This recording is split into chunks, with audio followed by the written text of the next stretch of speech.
All right, cool. I think as we got a few people in here, might as well get rolling with it, not keep people waiting too much. That's cool with you? You're good to go? Yep, all good. We're good. Cool. So, yeah, welcome everyone. Thanks for tuning in. I just want to do a few things about the Off-World Live Masterclasses in general, just to remind people. We aim to put these on every other week-ish, 2 or 3 weeks a month on a Wednesday generally. Can be any time of day on the Wednesday, but usually around 5 p.m. UK time, and just covering all different aspects of creating, using versioning technologies, and just making awesome stuff, generally kind of real-time infused, sometimes using the toolkit, but stuff that's sort of around, above and beyond the toolkit as well. This is on Discord and YouTube and Twitch. Some people get better quality out of different streams, so always good to swap between those. Comments wise, you're super open to leave comments and butt in with any questions, and I will forward them on and sort of cut in at a convenient time. So really nice thing about the live format is that, you know, it's open to discussion. Yeah, that's a big part of it. So any questions you got, please do feel free. Mostly be muted on joining the voice channel, but I'll try and flip the permissions at the end if we want to chat for a little bit. That could be really nice. And then I will re-upload this stream to YouTube in as high quality as possible if people want to really thoroughly follow along anything in here. So yeah, that's kind of the stream things. This will happen every Wednesday. Just to introduce Kial a little bit, he's a Canadian filmmaker and has been working in the film industry for 15 years. Is that right? 15? Yeah, I'd say so. Yeah. Yeah, amazing. And you can just tell by the amazing experience he's got and just CGI compositing connoisseur really. And you can see from his YouTube skits, they're just really, really funny, and this is just what caught my eyes. It's really funny, but then also just amazing technical ability gone into it. So yeah, thoroughly recommend checking out his YouTube if you haven't already. But yeah, you're all here to learn some of his skills in animating and taking mocap into Unreal and making movies in Unreal. So I think I'll just hand over to Kial already, aka MegasteakMan. Thank you so much for inviting me on. Yeah, I am Kial. This is my VTuber Lars, and this is actually using an online project I have called VR Mocap. So this is using just an iPhone to get the data, so I'm kind of blending that through the spine. And this is a free GitHub package, which we'll be talking about later, because that's how I do all my animations in Unreal Engine.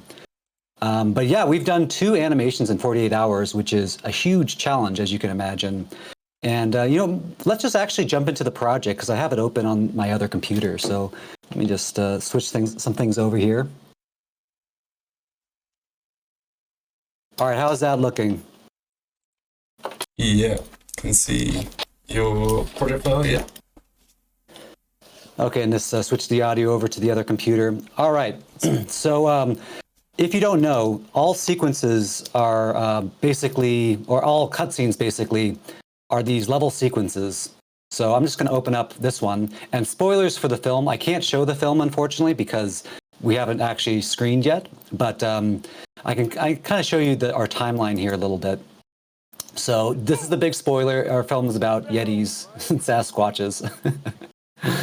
And this was all, captured using VR hardware and an iPhone. So actually, let me see. I might actually bring up a behind-the-scenes clip really quickly before we progress too much farther, so you can see what that looks like physically, because that might be informative. Okay. Unfortunately, there won't be audio because I already switched over to the other computer. But here you can see one of the actors is wearing standard deviation helmet, Vive trackers, well, they're Tender trackers, and basically they can see what their body looks like while they're performing, which is pretty amazing. And there I am in the back with a little camera rig that I set up, which I'll show you later. So you can capture basically fingers, voice, face, body, and a camera all at the same time, which is really powerful. So I'm just going to stop that for a second here, and hopefully we're back to the timeline. All right. I'm having to switch through a lot of monitors. It's a lot of fun. Okay, so if you're not familiar, basically this track at the top is the camera cuts track. So this is where you can actually change which shot you want. So we can actually change this to a different camera angle if we want. These are kind of like camera angles that I already have set up in the scene. And you can change the edit by sliding this around. Really, really neat. You can also make a new camera just by clicking on that button. And you see this little icon down here. I'm not sure if my mouse is big enough, but this just means that this is the camera we're currently looking through. So that means we can actually drive it around and like change the angle a little bit, like say if we want something more like that. You can also keyframe these values so we can like push in during that time or maybe reframe a little bit and set down another keyframe, and then it'll tween between those two.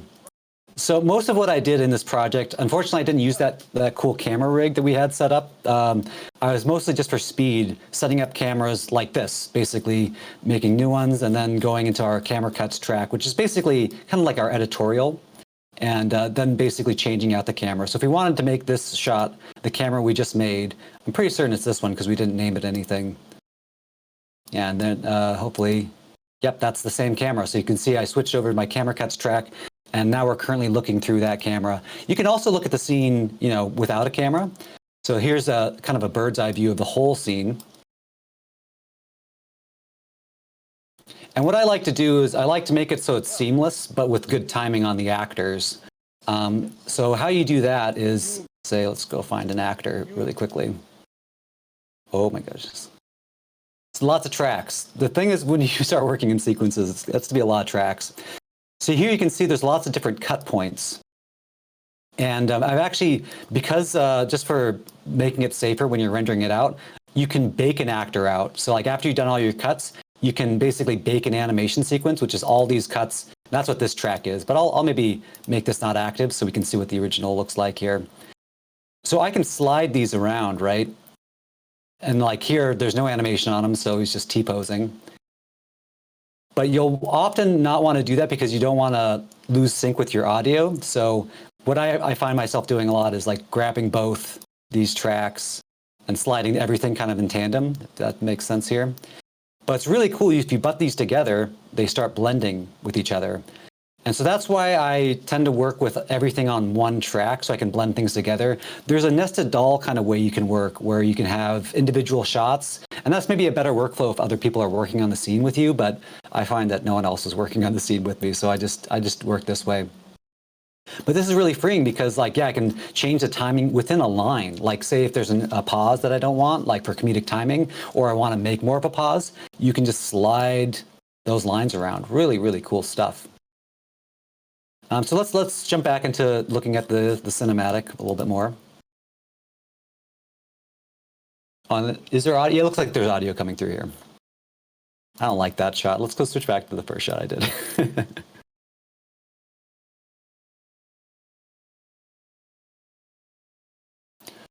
Oh, that's kind of weird, right? Like this foreground arm, it's kind of annoying, right?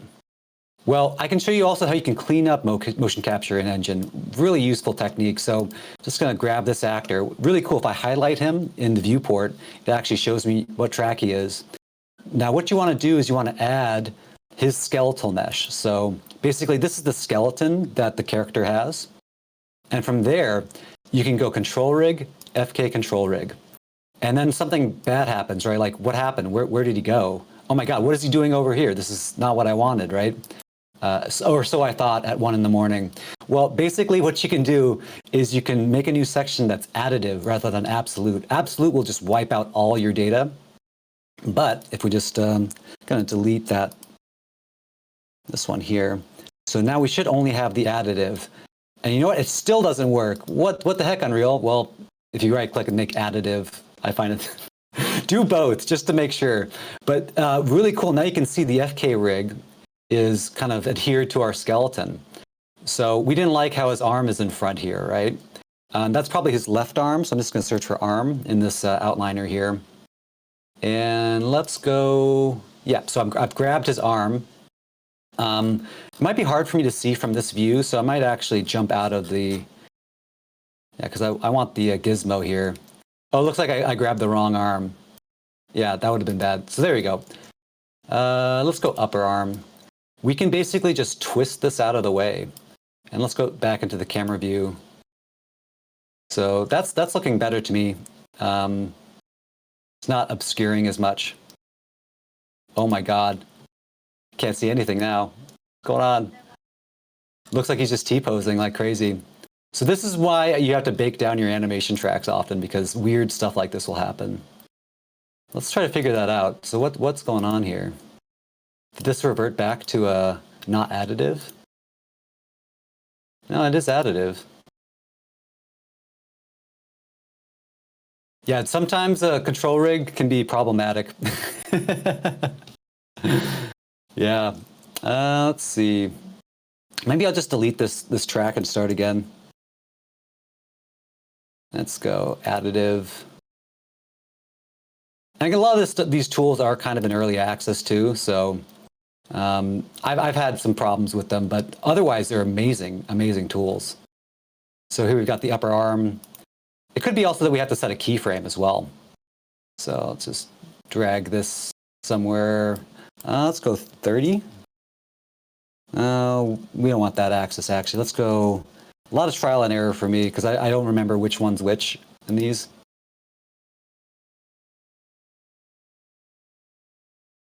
Maybe it's the yaw. I think the yaw is the one we wanted. Yeah, so let's go like 90 on the yaw, negative 90. And I'll set a keyframe for this, and maybe the keyframe will keep it from freaking out. So yeah, now the arm's like completely out of the way. And we can actually make it so that, you know, the whole animation isn't affected. We could just actually set another keyframe to make these 0. So let's like 0 this out. So this one's going to be fine, but then for our next shot, it's going to kind of fade into the our more kind of aggressive change to the animation. But yeah, now that arm's not blocking at all.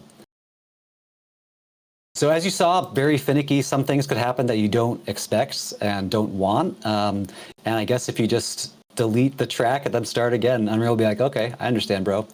Again, that's why it's probably a good idea to bake all your animations out after you're done.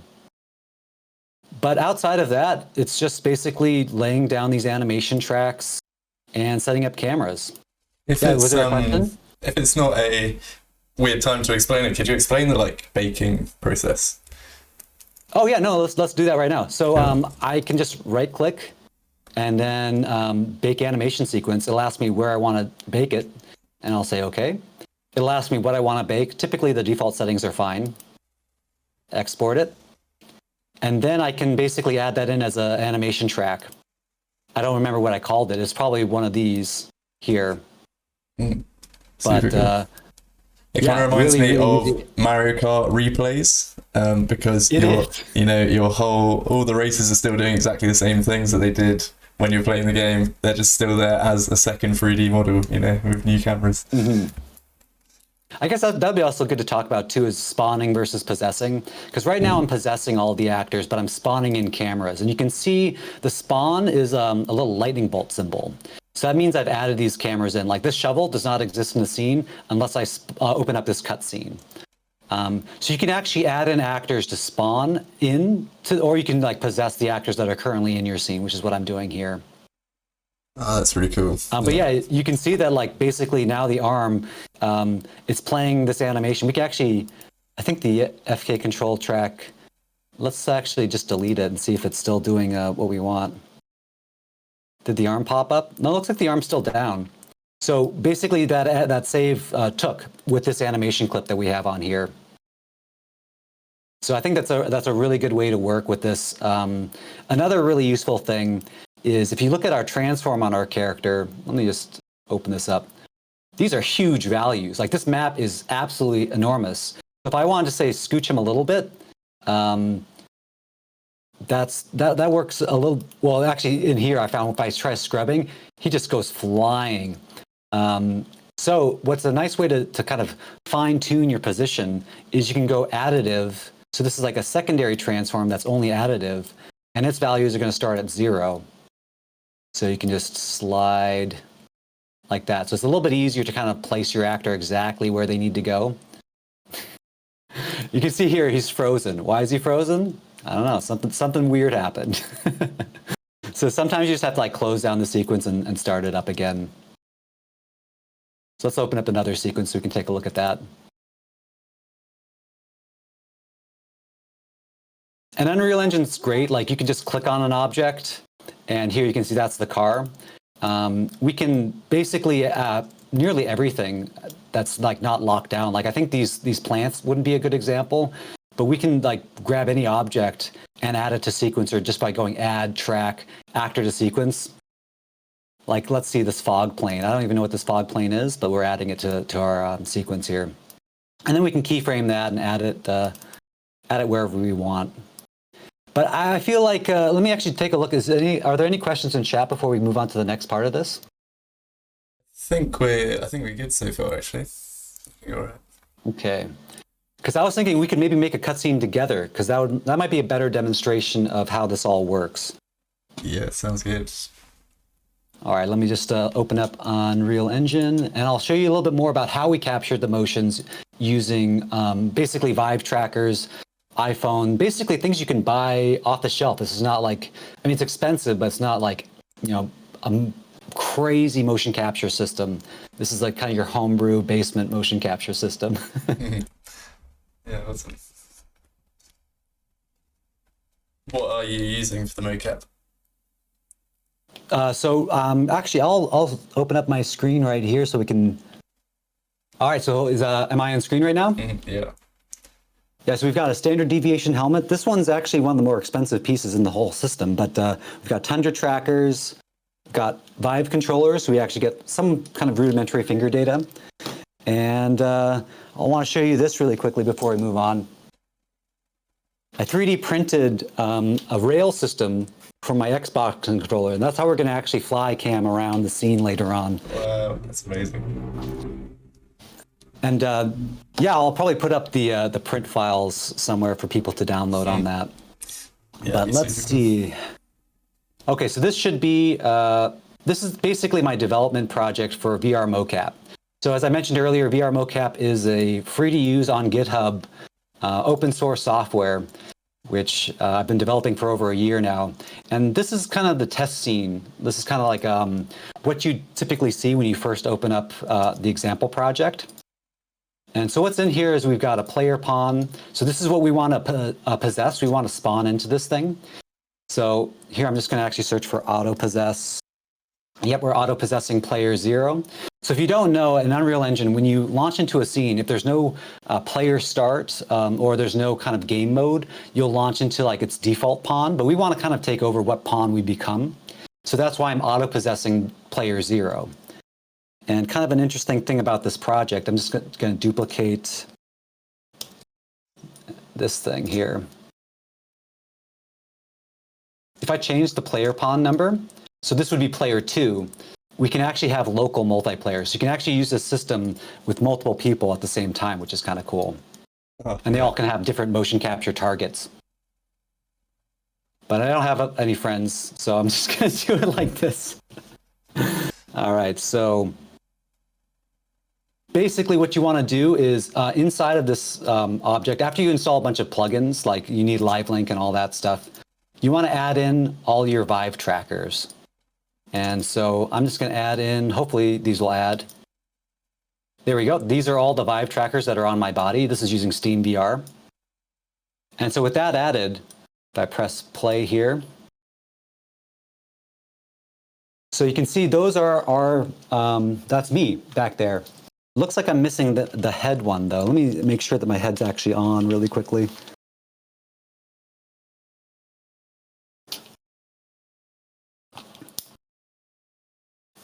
Looks like it's always hard to see the head tracker because it's not apparently visible. You need like a mirror or something to help you with that.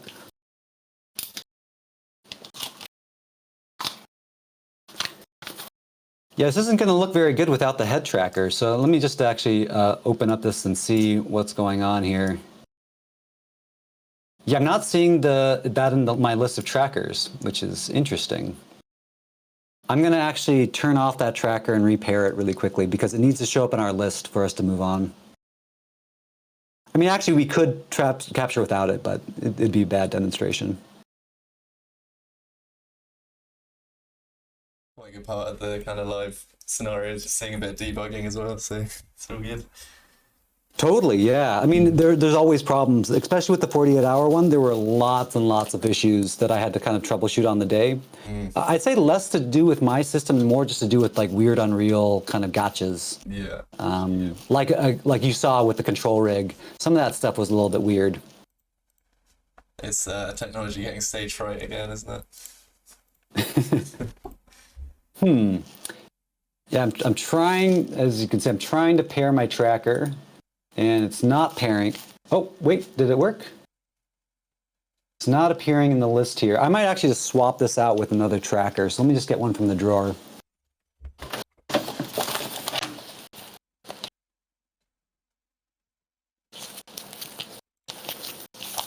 Okay. Got too many Vive trackers. Never thought that'd be a problem. How many do you have? I think around, well, here, I'll show you all the ones that are connected right now. But I think around 20. Yeah. Just throughout the years, I have 1.0s, 2.0s, 3.0s. Right, yeah. I thought like a few of each iteration, and it was a mistake. Have to update every time they come out, yeah. Yeah. I'm really into VR. Like I love virtual reality and VR technologies, and I feel like Vive trackers are pretty versatile. Like you can do a lot of cool stuff with them. Yeah, for some reason though, this is like one of the worst things about Steam VR hardware. Sometimes it just doesn't connect. And there's not much I can do if it doesn't connect.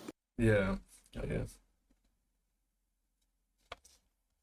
Or I'm just going to grab another Vive tracker and let's see if that one works.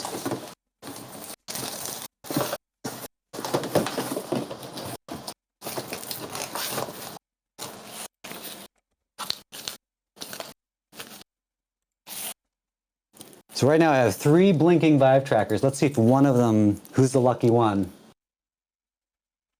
Okay, looks like something connected.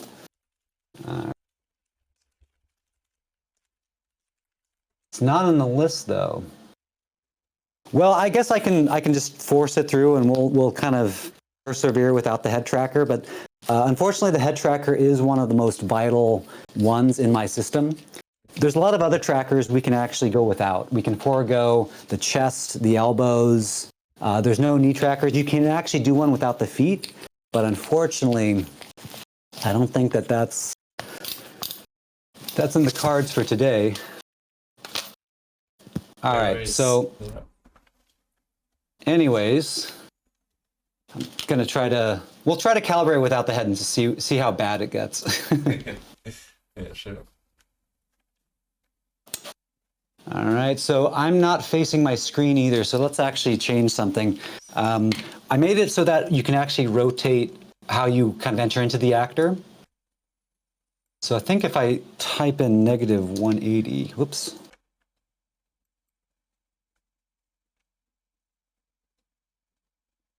So yeah, now this is my forward, and that's a good way to test like which way is your forward, is putting your hands out in front of you. So the idea is you want to line up with the actor, and I put in this like kind of debug camera that you can access from the controllers, so you can really line up all your points. And yeah, this won't look amazing because there's no head, but so outside, like if I stand in one place, it's fine. It's got kind of jazz dance feel to it, isn't it?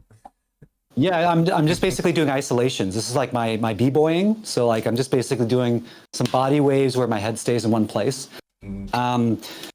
But yeah, this is kind of annoying. I really wanted to do a scene with my head because I mean you do a lot of acting with your face apparently, and I'm gonna try getting one more tracker out and see if we get more luck with that.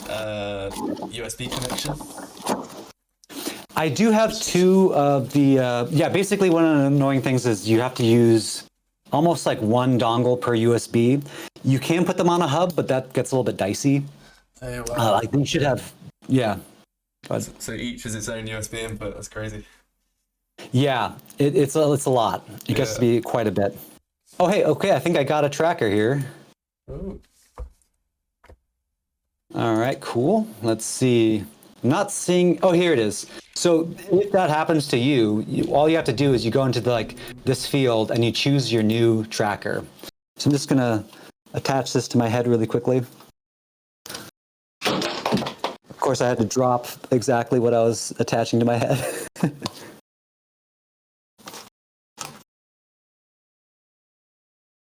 It's probably good that I don't have the live cam up. That's good. The head one's hard to deal with because you have to keep taking things on and off, and here we go.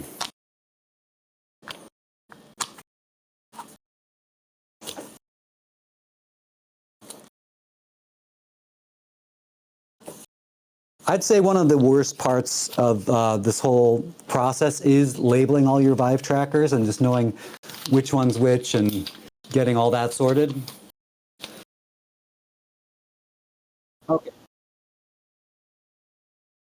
I did actually buy, well, I've got a really good motherboard, but I also did buy an actual USB card with different USB channels, because that's important. So you want the card to have lots of USB channels, so you kind of have the bandwidth for all this stuff. All right, so that's not a great calibration, but you can see now I've got my head in there, and I think we're actually ready to go. So let's make a scene. I do have an idea for a scene, but if chat has any ideas, I'd love to hear them. My idea is basically a Craigslist deal gone wrong. So let's open up. I'm thinking we want to do this. I prepared a sewer set.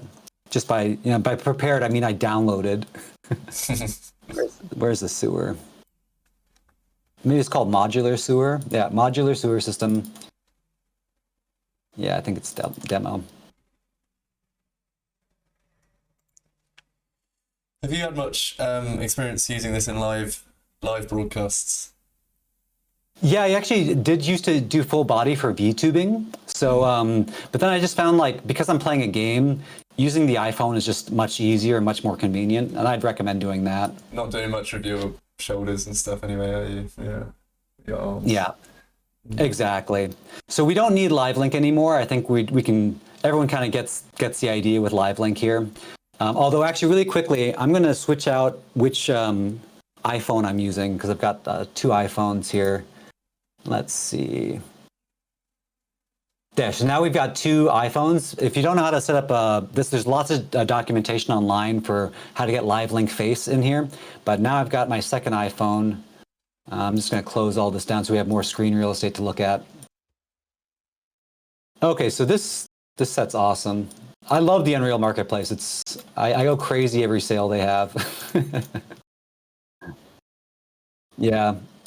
So the most important components for the VR mocap system is you want the player pawn, which I don't think auto possesses naturally. You have to go in and make sure that it's going to auto possess player 0. And also we changed some parameters on it. So we want to change those really quickly here. If you change them in the scene, it won't update them. But if you actually edit the blueprint, then all your changes, let's actually move this over here. If you change them in the blueprint by going edit blueprint, then those changes are going to be persistent. So for instance, we changed the head tracker. If we didn't change that here, then it's not going to work. So I want this one. That's our new tracker. And we have a new face camera. So I want this one here. Okay, so as far as actors go, I really want to use this rat thing, because this were rat is one of the coolest characters I own. Let's bring out the were rat. So to make a new character in the system, what we have to do is we have to make a new blueprint. It's going to call it an actor, BP were rat. No, that's enough. We're short on time. We can't name things properly. Are you kidding me? Then you want to drag in the actor. And in my system, you want to make sure that they're facing the X direction. So here you can see down here, they're facing the X. And we want to use one of our animation blueprints. Now, if we look at this character, let's see. Let's open up his skeleton. Their skeleton is pretty much the UE4 skeleton, which is good for us because that's one of the presets I have. And most of the things on the marketplace are the UE4 skeleton. So what we want to do is search for, under animation blueprint, UE4 mannequin. And then there's one more thing we got to do. We got to add in a mocap actor component. So this is one of the special components that comes with my system. And we want to make sure it's a mocap target and that it's, so it's set to be the UE4 mannequin. So that's great. I'm going to save this, and then we can basically just drag in our actor. So we should probably put in a light source too, huh? And how are we doing on time? I don't want to spend too much time on anything like tweaking the lights or anything. Sure, yeah. We're at half an hour, so up to you. Oh, good, good. Yeah, that's kind of where I was hoping to be. Perfect. All right, so then, so we've got that. It's a little bit less moody, but this is kind of a good work light. All right, so then back into here, we also need to get this component here. This is kind of our eyes into the world. This is the Spectator Camera. And you just kind of want to frame things up a little bit. There we go. Don't know why it's out of focus. If I press play, let's see if it actually, yeah, so it looks like it has an autofocus thing in. So when I press play, you'll notice that like this ring that was around me snaps to the actor, and that kind of shows me which actor is going to be possessed by which player pawn. So let's just try it out. And I know this isn't going to work, so let's see here. Let's see. Yeah. So it you also have to be clicked into the viewport to get inputs, and that's how I'm actually controlling my system, is through Vive controllers. So the character's sliding away. Not the desired reaction, not the desired, he's just retreating back into nothing. So I find that like if you don't actually import a character using the skeletons that are in my system, so for instance, here's our mannequin skeleton, we have to retarget the animation blueprint. So I'm just going to find this mannequin here and retarget, duplicate and retarget, and we're going to choose the UE4 to UE4 retargeter. And this is all included in my system, so you don't have to worry about it. So now I'm retargeting this whole animation blueprint, and so it gives us this thing. So if you haven't seen my animation blueprints before, these again all come in the VR mocap system, and they're kind of what's required to drive the character animation.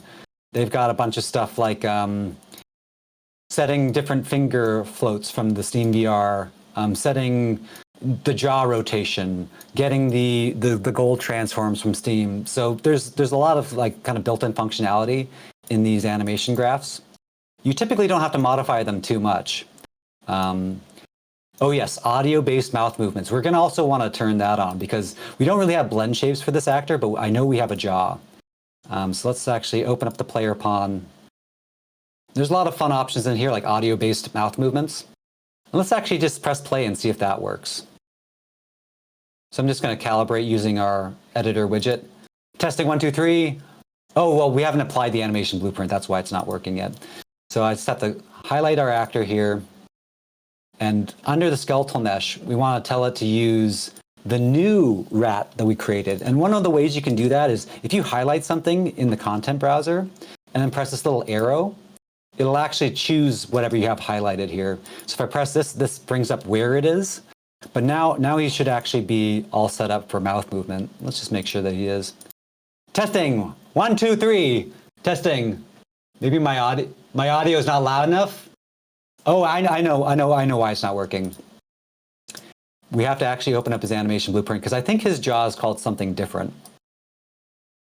Yes, so if we see here, this is our rat blueprint that we just made. We retargeted it and it doesn't know what B jaw is. It doesn't have that bone in its body. Let's just search for jaw and compile, and it knows what jaw is. So let's just save that. Going to calibrate again. Testing, 1, 2. So you can see now my rat has jaw movement, which is very fun. I'm very happy. Let's actually calibrate. Why not? Let's try to drive this character really quickly. This is like why I developed the system. Is like I just wanted to download a character, put on a few components, retarget an animation blueprint or two, and then become a rat. That's my dream. So let's just use this. You can see the proportions of the character are way different. The closer, the better, but my system doesn't care too much. All right, so here we are. We're now a rat creature. And should we record the rat? Is the rat the seller or the buyer, do you think? Gotta be the seller, I think. Okay, yeah, that makes sense to me. Yeah. Let's record our buyer first, because that might be easier. So I'm just going to basically make sure that the actor under the mocap actor component, make sure it's not the target anymore, because we want to actually target a new actor for this. And I've actually got one of the actors from the 48-hour film that I made. It was kind of like Jimmy Neutron, but as a bro, like Chad Neutron. I love his hair. He looks so good. This is a Character Creator 3 model. And basically the difference is he has a Character Creator 3 animation blueprint. Like if we actually open up my VR mocap folder, which again, free on GitHub, I've got all these different kind of skeletal kind of presets. So he's the Character Creator 3, and I just have to tell, that he's the motion capture target for player 0, which is 1, and he's a Character Creator 3 preset. So let's load into the actor. I'm just going to do a quick and dirty calibration. I don't need that camera. I think this is pretty close. Whoa, dude! So now we're ready to go.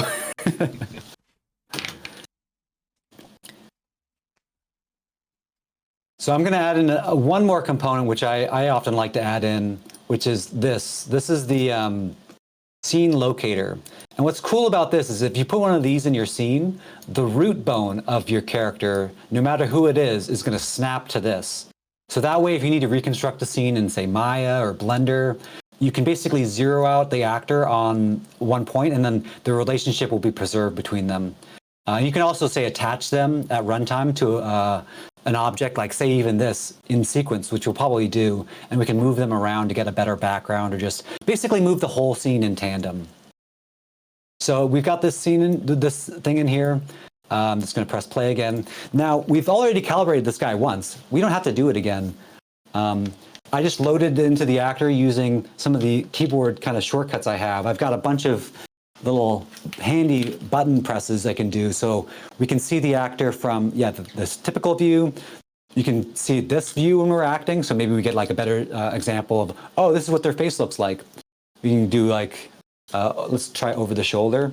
Oh, wait, this is my selfie cam, which you can also do as like a kind of, if you want to do like a backrooms animation, you can also record like, almost like you're recording that way. Really fun to attach cameras to this stuff. And here's like kind of like the behind camera, which, if you want like almost a Resident Evil 4 style camera, you can do it that way. But let's actually, I think I liked, let's see, this mode for acting. We're not getting great performance.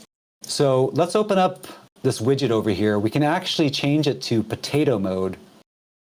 So what potato mode does is it kind of lowers all the settings and basically makes it unlit. So you might get a little bit more performance once our shaders compile here. But there's a lot of fun functionality over here, like ragdoll. If you need to just like say kill your character instantly. Physical animations are kind of fun too. So what these basically make for is like I can't actually collide with objects as easily. I don't think there's actually a collision set up for this rat guy, but you can make it so you can have some kind of Rock'em Sock'em Robot style animations. And there's like a few other things, like a frame actor button, additive emotions, like I can make this guy angry. Doesn't look like he's that much angrier, but trust me, he is. I can feel how angry he is. Changing the focal length. So lots of things you can change if you're not, say, at the controls, right? Because sometimes you give this to an actor and like you don't really have time to teach them all the buttons, all the things. Like you can calibrate the system for them. You can get like readouts on what actor's controlling what. Like, let's see. Yeah, we can, if we had multiple actors, then that would update. And this is probably the most important thing that I've added is the visualizer of the audio levels, because sometimes your audio input is not what you expect it to be. These shaders are compiling. Maybe I'll just actually stop this really quickly. And let's switch scalability low. Yeah, I think that's what's preparing is like the low fidelity shader. Might as well just wait for it to end. But yeah, then we'll start recording a scene. So I was thinking that he's trying to buy a skateboard, but if anyone else has any other ideas of what he's trying to buy, let's see what we have in here. I have the biggest prop pack too. We could look in here and see what props there are. Maybe a barbecue. I kind of want him to be holding it so I can show you how you can attach objects to an actor. Yeah, well, something that's really ridiculous to hold then. Like, yeah, well, let's put in this ice cream here. Yeah, it needs to be ridiculous, doesn't it? Just the bag of trash. It's kind of funny. Mystery bag. Yeah. Yeah, mystery bag. Okay, maybe that's what it is. All right, cool. And of course, by adding in more actors, there's more compiling. But we're almost there. We're almost there. I might actually close this down so we get a bigger view at our project. Maybe it's worth just mentioning your toolkit you got going on there. That's so cool. That's something that you've made. Is that just in the process of just doing this stuff over and over again? You're just like, oh, I need to make this preset. Exactly. Yeah, that's exactly right. So it's over a year worth of development. Like one of the shoots, I'm like, oh my God, I recorded all my audio through my VR headset versus my lav system. And that's why I put in this audio waveform so we can see, oh, the levels aren't strong. Why aren't they strong? So like there's lots of kind of, things that would be useful on a shoot. Like say, for instance, this locator thing I think is really, really cool. Yeah. And yeah, again, like all on my GitHub, which no one uses. So there's some really cool ones too. Yeah, check it out. Yeah. I've got this Mocap actor sound component too. Now this thing's really interesting. Looks like the compilers are almost done. But this will actually generate sound effects when you move. So like say if you move a tracker like left or right, I'm just going to open up the blueprint to show what it looks like. This one's a bit of a mess. Okay, let's see. Can I actually open up this blueprint? Oh, I might have to actually open it up another way. We'll record and I'll show people what this does later, but we might be able to hear some of the sound effects from it. And actually, that reminds me, I should probably switch over the audio so you can hear this computer when we finally do our scene.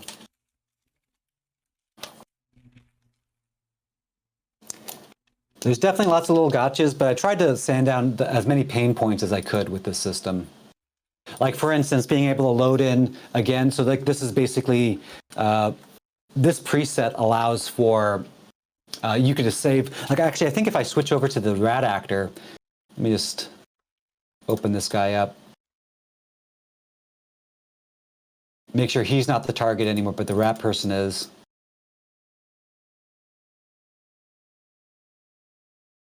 If I press play and then load, each actor with a different name has a different kind of profile. So like I'm using the save system in Unreal Engine, so you can just load back into the actor. And every time you recalibrate, it saves over the last valid kind of configuration. And what I'm tracking is basically what the offset is from this tracker to the bone that it expects to control. But yeah, let's do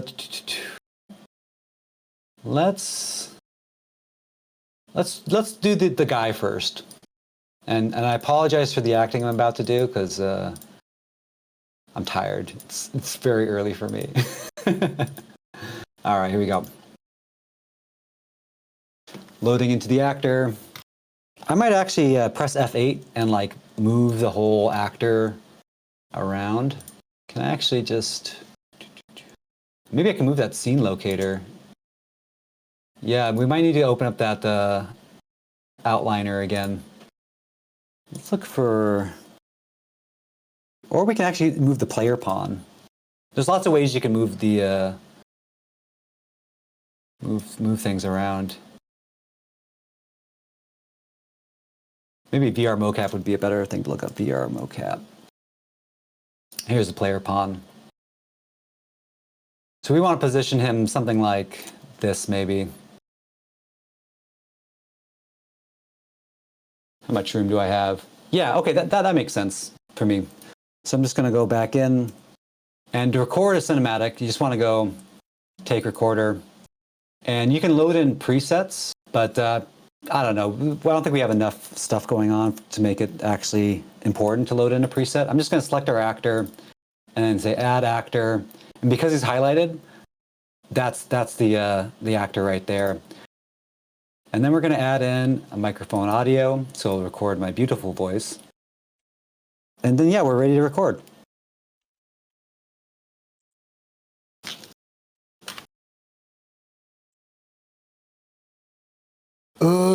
Hello? Oh! Are you Dave? Oh, no need to hear that. Okay, Dave, you got the trash? Hell yeah, brother! Yeah! Trash, trash, trash, trash! And scene. 30 seconds of cinematic gold. That was amazing. What a treat. Thank you. I don't know if I'm going to be able to hear the rat back at the same time, or hear when I'm playing as the rat. I'm not sure if I'm going to be able to hear him, but let's move him out of the way for a second.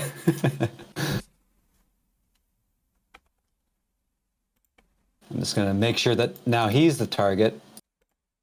And if you had multiple people, you could do this, all at once. But I find the more vibe trackers you have, the more interference there gets to be. All right, so let's press play. And there's actually something pretty interesting you can do. And let's actually try it out here. We can open a sequence to record into. So I think that this is the one that we just recorded. Yeah. So you can see this is our scene here. Oops. So I guess we might be able to hear it. I'm just going to turn up our in-game audio.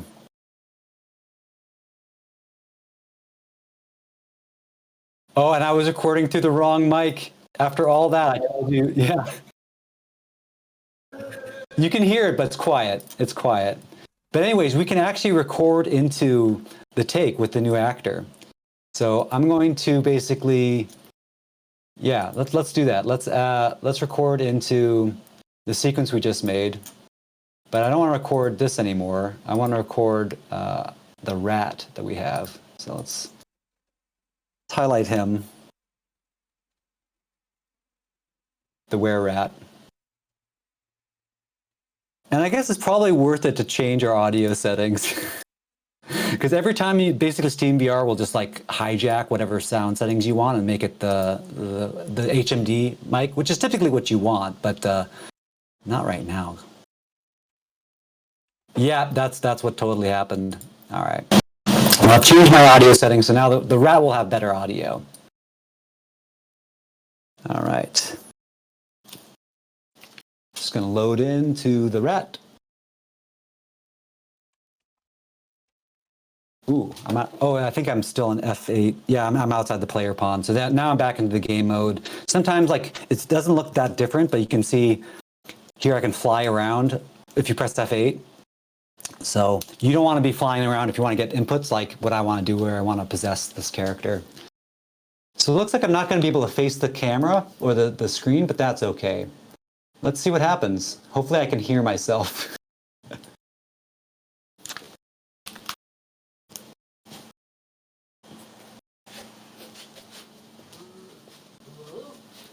Hello. I am a rat. I'm Dave Rat. It's a given name. Ah, I have the trash for you. All right, that's good. Oh my god, the voices are amazing.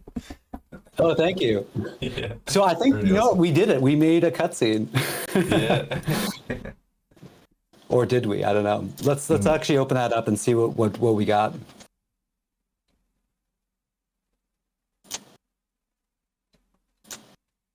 So here, this should be everything in tandem. Oh my God, this looks terrible. So I'm seeing some problems. But this isn't bad. We don't need take recorder for the moment, so I'm gonna just close that down. let's save this because this is brilliant. This is a good cutscene here. Okay, so we've got our two actors here. We've got a transform, but remember we have that additive transform. What we can do is just rotate the actor like so. We could maybe even like put them out the room a little bit, so like it's not so apparent where they are. And then like maybe they come into the room or something, right? So we start off with this guy kind of wandering around.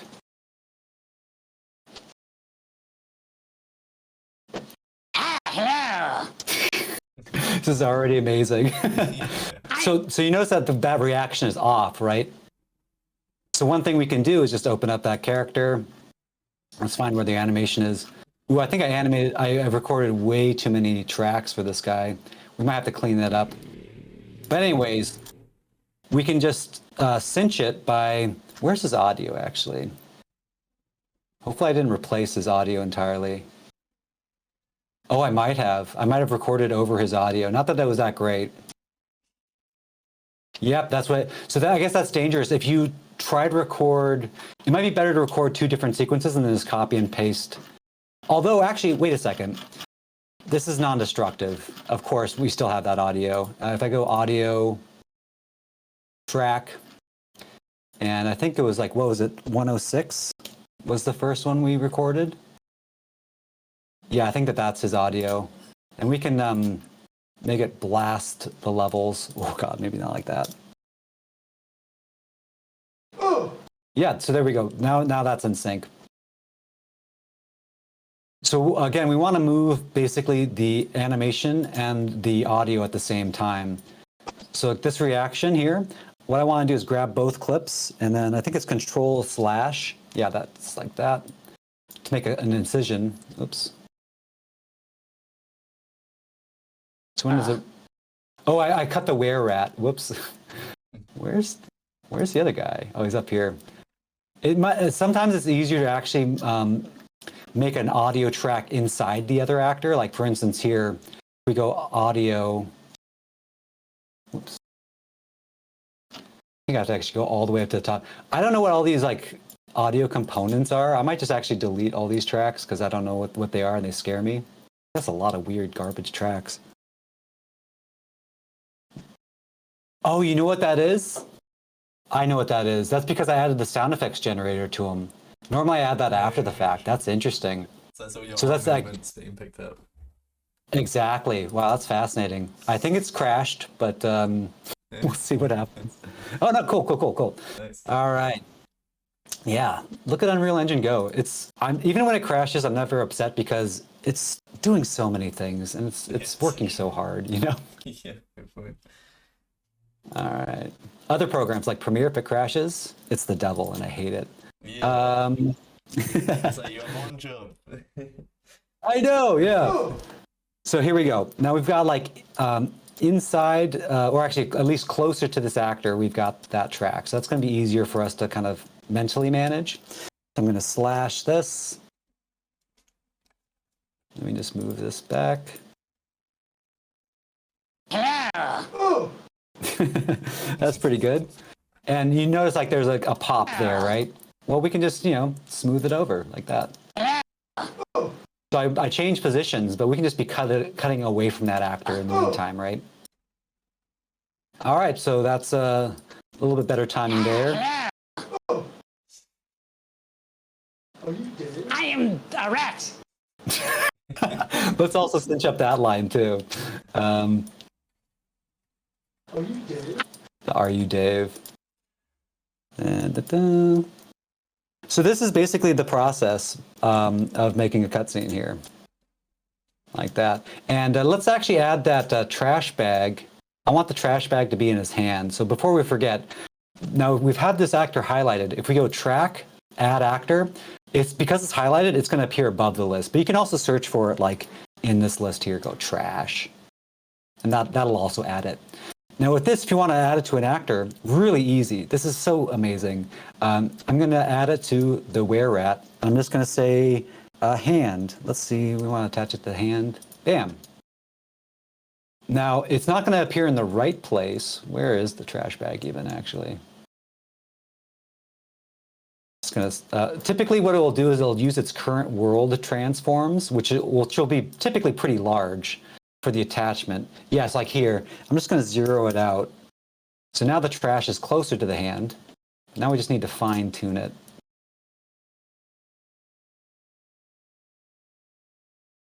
This is, we're making art here.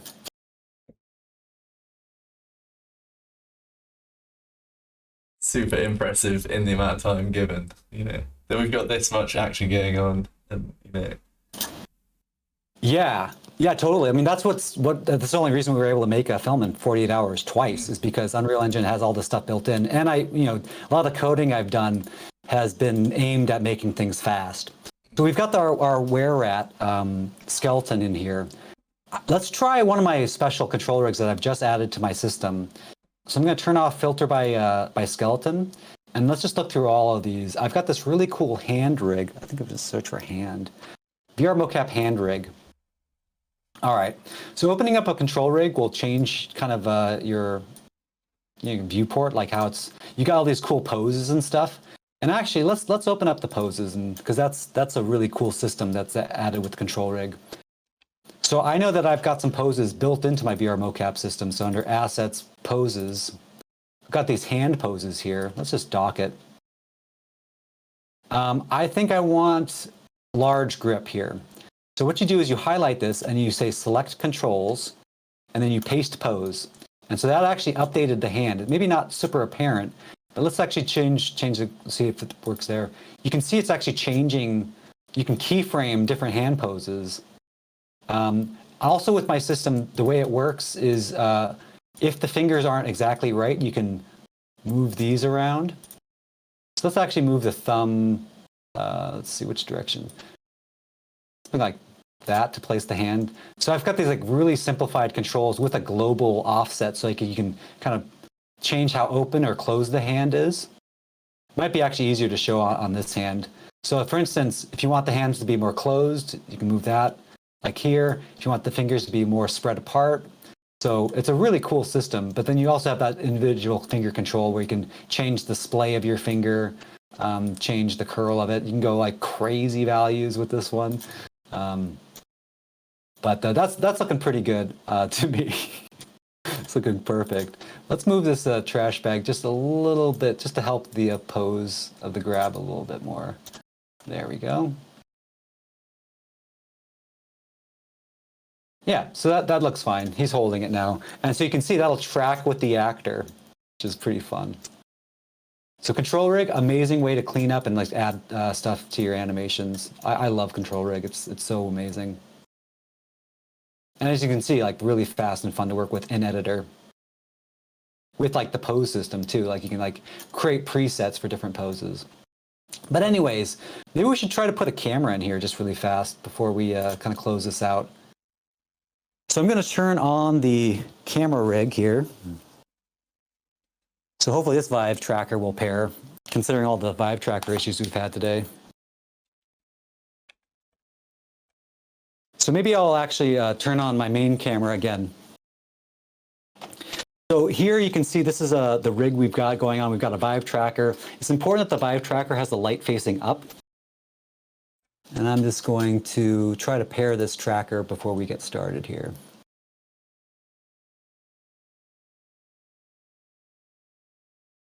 All right. Are there any questions in chat, by the way? I think we're all good so far. Yeah, please do butt in, people, if you got any questions.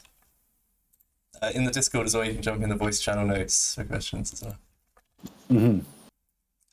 Yeah, because I think we are kind of wrapping up. We're getting close to, so we can definitely take questions soon. So think of some if you have any. This thing is not.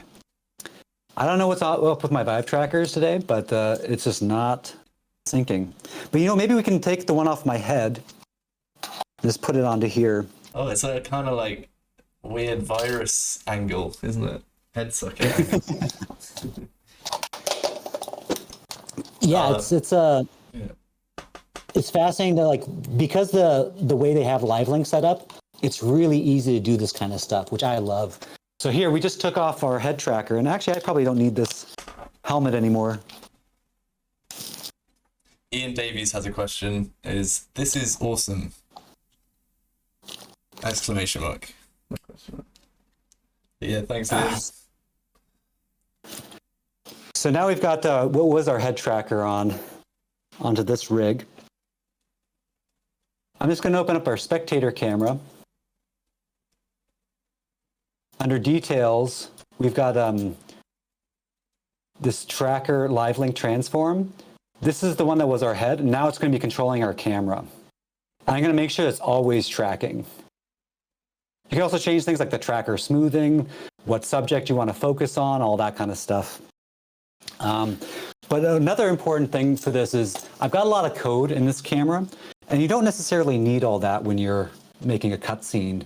It's good for like when you're recording the motion capture because you can, like, as you saw, jump behind the character, in front, all that kind of stuff.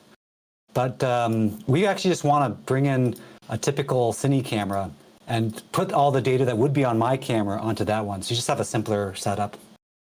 Let's go to Place Actors, Cine Camera. Just drag that into here. Well, actually, no, we don't want to drag that one in yet. Let's drag it into the scene so we can reference it on this camera. So apply to this camera we just created, which is in the sewage water right now. And now we want to grab that and, well, actually, we'll record it in using Take Recorder. Yeah, let's do that. So I'm going to go into Cinematics, Take Recorder. Oh, there it goes. There, it had enough of us. Finally got the crash. Yeah. I don't know when I saved, but again, I'm not even mad. It was doing its best. Yeah. Packing a lot into a short time. Sure. So. Yeah. Yeah, we got quite a few crashes. I often would record not in the scene, which is kind of annoying because you don't know where the walls are. Like, you can set up proxy objects, but like when you have 48 hours, it's kind of, you want to be as spry as you can. And it's really nice to show the actor, like even that POV mode you saw, the actor could say, well, what's to my right? And you just show them on the TV like, oh, okay, I know what my POV is because like you're showing me literally what's in the world in front of me. Yeah. So there's a lot of benefits to recording it in the world and setting up and scouting in the world, which is cool. Did you find you had to do more cleanup after with this shorter time frame? Typically, I'll just use the mocap as is. But as you saw, like there's some things where I wanted to lower an arm just so it's not blocking frame, or move ahead so that the eye line is a little bit better. I think probably next steps for me are probably like an eye rig, so you can like change where the eyes are looking and that kind of stuff. But it's hard to figure it out because it's all controlled by iPhone, so it's like a float for like how far in what direction your eye is looking. So it's a little bit harder to do an override that's, you know, more visually pleasing and interesting. Right. Yeah. All right, so we're back up, kind of. Hopefully we have most of our cutscene intact. If not, I mean, no big loss. We can recreate that in 5 minutes, as you saw. We can do stuff really fast. All right, I'm just going to add in our live link XR. That's important. There's all of our trackers again, because we are going to need to use that head cam one. And again, all the cinematics are level sequences. So we just want to open up this one. The aptly named 106. Okay. So it looks like it didn't save all the camera creation stuff we did. So we're going to have to go through that step again. But no problem there. Yeah. So again, place actors. We're going to look for a CineCam. Drop that here. And here I've got like a field for apply data to another object. Oops. I'm trying to also make the screen bigger so people can see, so it doesn't leave me a lot of room to work. Cool. That's good. And then we're going to add this actor to the take recorder. I'm just going to save this scene. Why not? Okay, great. So remember that trick where we can add an actor into a sequence? We can record it in. Let's do that. Let's go 106. So we're going to try to record our virtual camera. There we go. And again, we have to set the which tracker is going to control it, and it's always going to control it. So I'm just going to press play, and we'll see if we get this thing up. Yeah, there we are. So this is a lot of fun. I love using this camera rig. All right, looks like I'm upside down though. Let me, whoop. So there I just moved the tracker upside down. So you have like ways you can elevate and de-elevate. I'm basically flying around with the Xbox controller. You can change the focal length. So if you want something more zoomed in, I'm thinking, yeah, something a little bit more claustrophobic would be cool. All right. And also I noticed on our take recorder, we're set to record the where rat again. We don't want to do that. We want to record that cine actor. So I'm just going to find actor, what is it called? Cine actor 3, I think, or maybe it's that one, cine actor. And so that'll record, and we don't want to replace our audio because that was a bad thing we did last time. But yeah, now we're recording the cine actor, which should be, if I press F8 to kind of escape, that's me right here. That should be cine actor. Oop. Let's make sure those cine, grab that. Yeah, looks like that's what we're going to be recording is this guy right here. All right, so I'm going to press F8 again so I get control back into the system. And let's press record.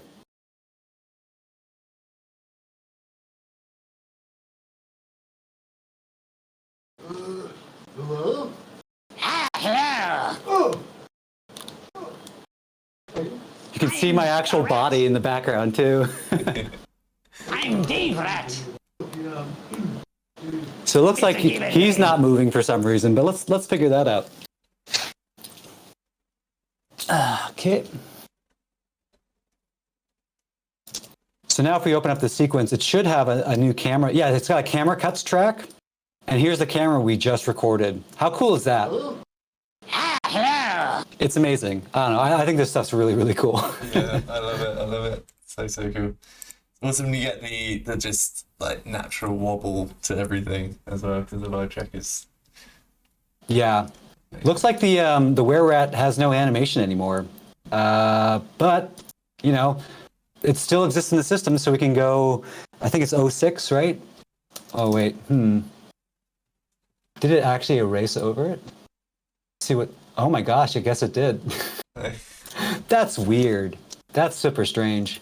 Let's look in here for animation. Oh my gosh, yeah. I guess it didn't save. Well, so we'd have to record the rat animation again. It's probably a good idea to save all at a certain point. But we can just maybe add in some idle rat. Let's go animation, see if there's an idle. No, there's no idle. We'll just have him constantly attacking. How's that sound? It sounds good. Yeah. Oh, the attacks are so short. Yeah. Well, anyways, it'd be really easy for us to go back in and record the actor again. But yeah, I feel like that's kind of the process, and I hope that was informative. And I find it really fun and rewarding to like see what's in your head on screen so fast. It's really cool. Yeah, definitely. It's been really, really enlightening for me to see this, actually. It's been like just to see how quick you can get this stuff knocked out, and yeah, just have so much fun with playing around with it. Yeah, it's been so cool to see your process, definitely. Yeah, thank you. Yeah, it's a lot of fun, and I mean, given more time, I think we can make something really cool with it, but I just haven't had any time. But hopefully, I mean, I give it to you, like, get some vibe trackers, get the system. If you have any questions, we've got a Discord. I think this is my favorite way to make films now. I don't actually make films physically anymore. I just do stuff in engine. So yeah, that's really interesting. Yeah, so it's totally taking a shift over into just like real-time track stuff. Yeah. Mm-hmm. Mm-hmm. Yeah, it's amazing. Well, yeah, it's literally been such a good resource for me. I know I'm going to watch this back and like take some notes and stuff. And yeah, I feel like hopefully a lot of other people have benefited off of it. I just had to scout around for some questions real quickly. Mm-hmm. Just a lot of people saying massive thank you, really, and like, you know, people seem stoked on it. Great to catch you and everything. So, yeah, I'd say. Oh, I see. Yeah, thanks so much for coming by, everyone. Yeah. Chad Neutron looks like a scammer, totally. Yeah. Yeah, it could have been like a flip of roles in the last minute. That could have been the final twist. Chad is the real rat. Oh, I only got 50 on me. Sorry, bro. Yeah. Someone's asked, what is the file format if you upload already captured mocap data, and how do you attach that to Actor? Yeah, so that's a great thing about Unreal Engine. So like these will come in as like U asset files. So here, this is what the animation records to, and you can see this is even the skeleton we recorded. But this is basically what you'll get.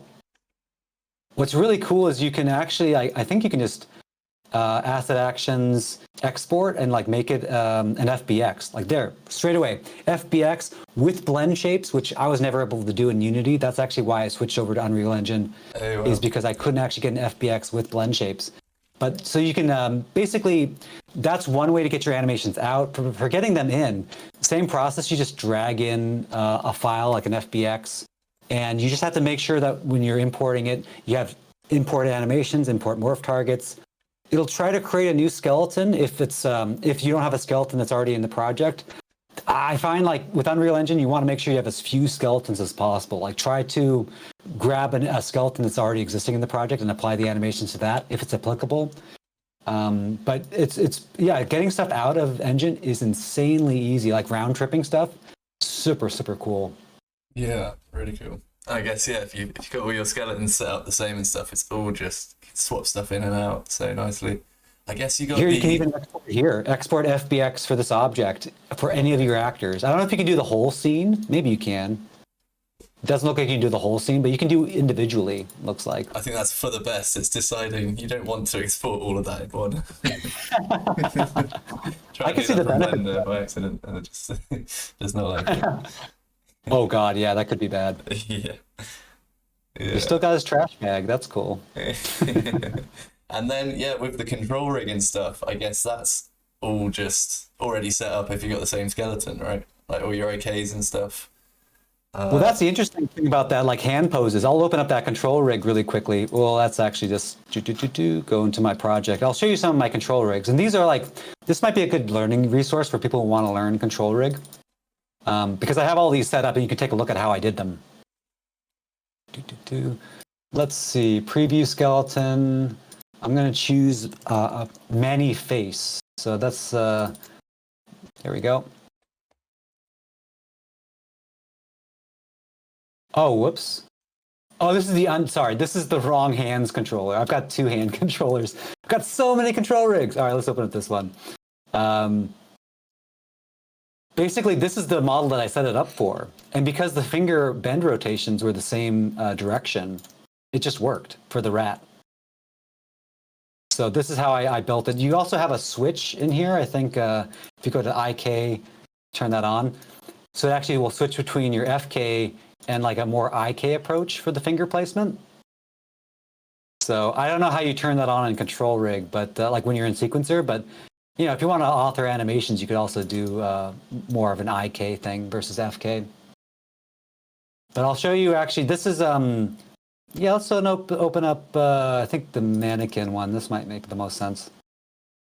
The way I'm using my system is I have a full body rig that I set up where basically I'm faking in elbows occasionally. Like, I don't think it's actually set up to fake elbows at the moment, so that's why the elbows are pointing to 0, 0, 0. That's, yeah, this is where the elbows are, and I can't move them, unfortunately. But this is how my IK setup works. This is your pelvis tracker, this is your chest tracker, and if you don't have that, you can fake in a chest tracker. And so you can look at the logic on how I set things up. Typically, I'll like look at the bone name that I expect, and I set up a control to be at that exact point.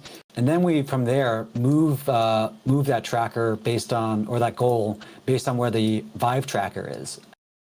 And so you can see, like, all the magic is here. Like, you can basically tear this apart, and like, I'm using basically 7 points of data to like drive these characters often. And this is like, here's the clav, how the clav is set up to like use an aim target.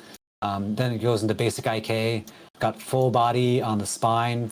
So yeah, there's lots of fun stuff in here if you for building your own characters, you can like just take these control rigs, and for the most part, if the bone names are the same, you can just copy and paste this rig onto your character. Cool. Had another quick question, which is which iPhone holder helmet are you using? Yeah, so that is the standard deviation, and they're quite expensive, but I love it. It's one of the best things I've ever bought. I think that they worked on Planet of the Apes, so like they basically do high grade Hollywood style setups. It doesn't look like it, but this thing probably weighs about as much as like a small tennis shoe. It's so light, and it's engineered so well to cup the back of your head. You barely feel any strain at all. I mean, obviously there's something, but like it's almost like wearing nothing at all, as Ned Flanders would say. Yeah. Amazing. Yeah. Another question is, how many mocap players can you record at the same time? I think I have it set up so you can do 4, but bad things will probably happen. I find that tracker interference is a big issue, which is actually one of the things I've done in my system is I've made it so you can do tracking with only 4 points of data. You basically fake in your feet, but even still, I find like with occlusion and all the different bodies going on, it's sometimes, I just record one at a time. But my next step for the system is to make it networking, so that you could have a VR volume upstairs and downstairs, or maybe in someone else's house, and then network them together, and then maybe motion capture that way together. Amazing. Yeah, I think someone else I really want to do it all at the same time. Yeah, that's the thing. Yeah, the interference and how much your machine can handle and stuff, I guess, isn't it? Someone's It's also like a saying bandwidth thing, yeah. Sorry, yeah. Bandwidth thing, yeah. Someone was saying, how many did you have for that? That you're recording then? Yeah, well, we can actually, I can do a demonstration of what it looks like with less trackers, but right now I think I have, let's see, we've got 1, 2, 3, 4, 5, 6, 7, and then the controller, so 9. So I guess it wasn't 7, it was 9. But typically I'll do 7.